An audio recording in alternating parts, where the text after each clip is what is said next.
काय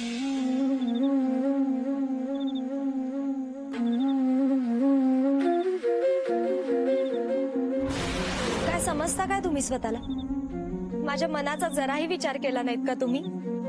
तुम्ही असे असाल असं वाटलं नव्हतं मला. मी तुमच्यासाठी एवढे नवस केले. आज पण कालेश्वराच्या मंदिरात जाऊन नवस फेडून आलीये. मी एवढं करते तुमच्यासाठी आणि का वागलात तुम्ही माझ्याशी असं?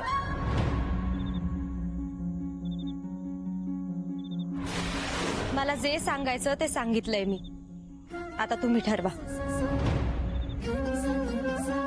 असं का बोलतो त्या? मला पागत काढून परिषदच्या सेवेत रुजू केलं हे तर मी कवाच सांगितलं होतं. तरी बी एवढा का चिडले? त्यांनी नवस केला म्हणून माझी बागेतल्या कामातनं सुटका झाली असं समजू. पण मी तर त्यांना बागेतलं काम सुटलं असं सांगितलं होतं.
कावेरी, माझे दादा. अगं कोण होता? सोड. माझ्या अंगावरचं सोन्याचं दागिनं पाहिजे होतं. अगं पण एवढ्या रातच्याला तू बाहेर कुठे फिरतीस? अरे आई अजून घरीच नाही आली. सगळीकडे हुडकलं कुठं बी नाही ती. कधीपासून घरी नाही आली? कालेश्वराला गेली तेव्हापासून आलीच नाहीये. म्हणजे ती परत आलीच नाही? तेच तर. कडूचं परुस्तवर मी सगळीकडे हुडकलं तिला, म्हणून तर कालेश्वराच्या मंदिरात चालले होते. बर तू घरी चल, मी तुला घरी सोडतो आणि मग मी कालेश्वराच्या देवळाकडे जाऊन बघतो. तू चल घरी. मावशे, ए मावशे, मावशे, ए मावशे, ए जरा तिकडे बघ. या म्हातारीला कोणी सांगितलं एवढं रातचं बाहेर पडा? दादाजी कवादांच बाहेर पडल्या मावशी. अरे मग आधी सांगायचं ना कावेरीनं. या बायका बी ना. तुम्ही या अंगात जा, मी इकडे बघतो. हा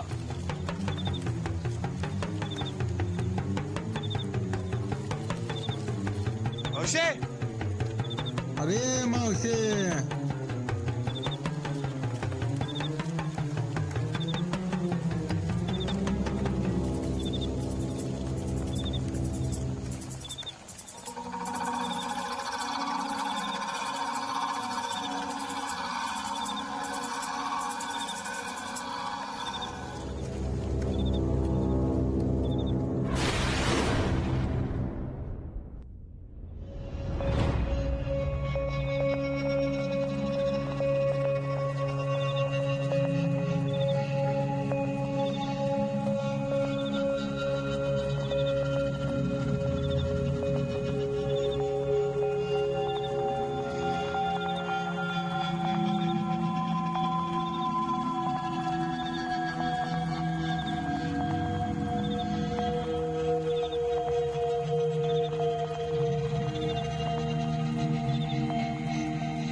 बाजी इकडे रे.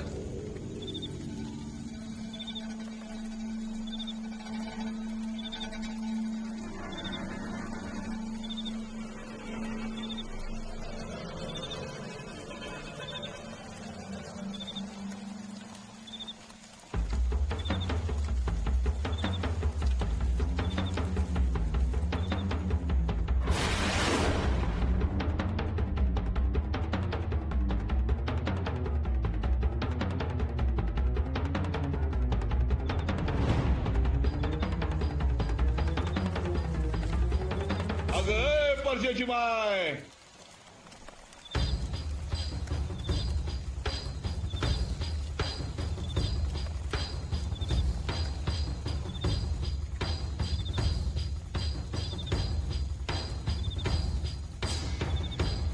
मावशे ए मावशे.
दादाजी दादाजी.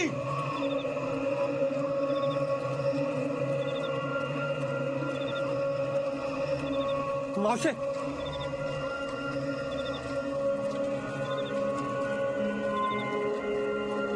मावशे.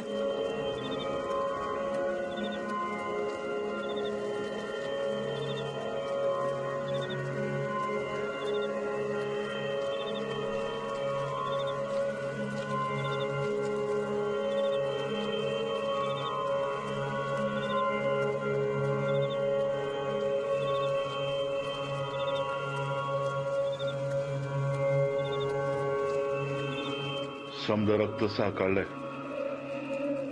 म्हणजे मारून लय येळ झालाय बाजी.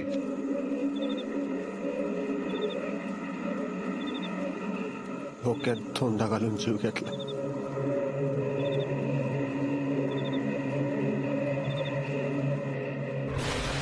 तू खरंच घेऊन येशील तिला? हा मावशी. भाजी अरे कुठे आहे परशा? मी कालेश्वराला जाऊन येते. चला मी बी येतो तुमच्या संग. सुनसान भाग आहे ना तो.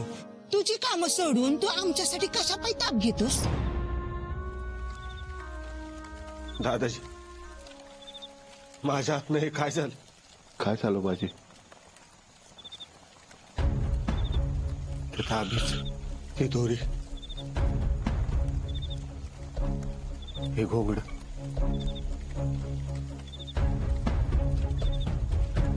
समजा लोहाचं आहे. माझी एक चूक किती महागात पडते दादाजी. अरे पर तुझी काय चूक? माझीच चूक आहे दादाजी. मी या लोहाला सोडलं नसतं, मावशीची वाचला असत. माझ्यामुळेच परशा गेला, लोहा पळाला. चिमणाजीरावांचं तसं मावशीचं असं. नाही रे, स्वतः सांभाळ बाजी. चल चल चल चल.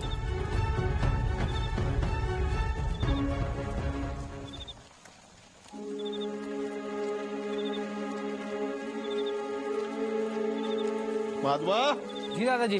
बघा रे पुराव. हा ना मग भाजी चल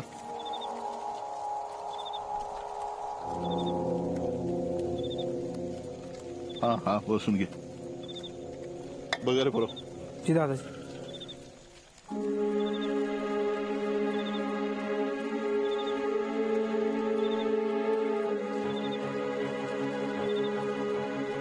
बाजी हे पोरा स्वतःला सांभाळ अरे जे झालं त्याला तू मी आता काय करू शकणार नाही दादाजी हे समजा माझ्यामुळे झाले माझ्या हातनं लोहा निसटला पण मी लोहाला सोडणार नाही पाताळातनं हुडकून काढीन पण त्याचं मुंडकं धडा वेगळं केल्याशिवाय राहणार नाही भाई त्याच्या कर्माची सजा त्यानं द्यायलाच पाहिजे पण आधी तू स्वतःला सावध पुरा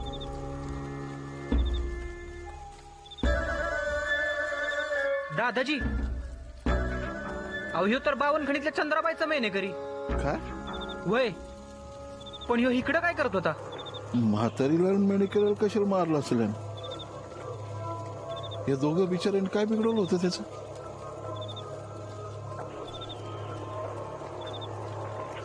मावशी आज कालेश्वरला आली होती त्या सुद्धा कालेश्वरला आल्या होत्या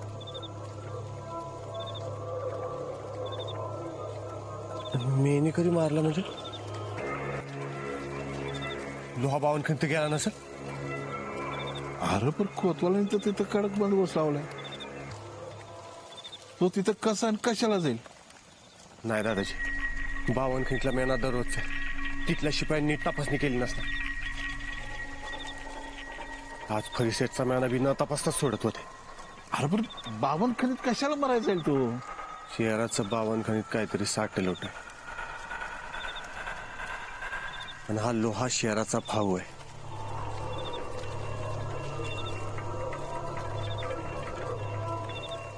नाही दादाजी बावनखिंत तपास करायच पाहिजे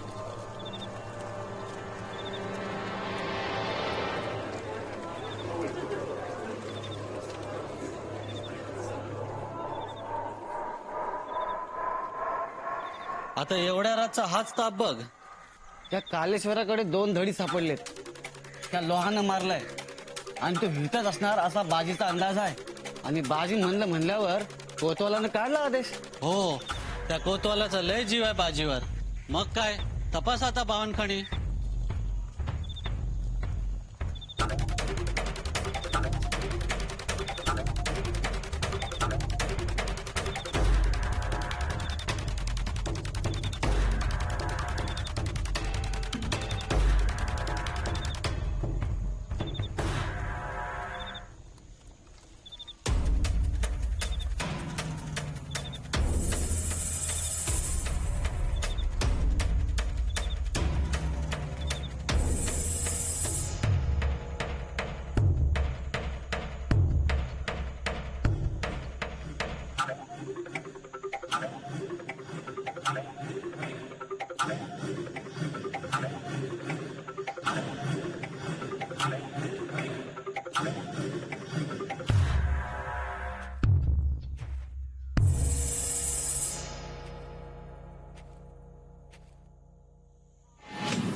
चिचुका, ए चिचुका.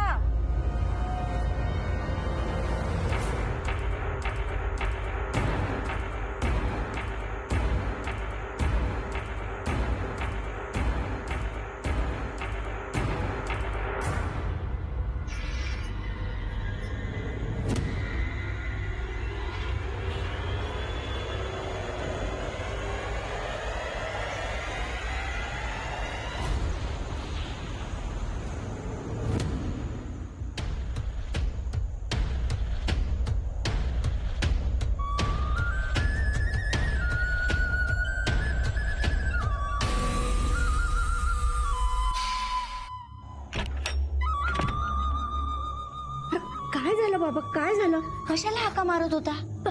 पडद्या मग कोणतरी आहे. पडद्या मग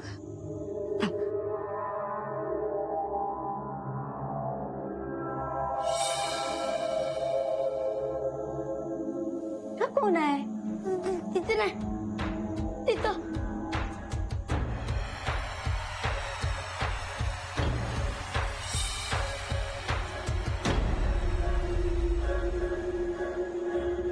कुठे कोण आहे?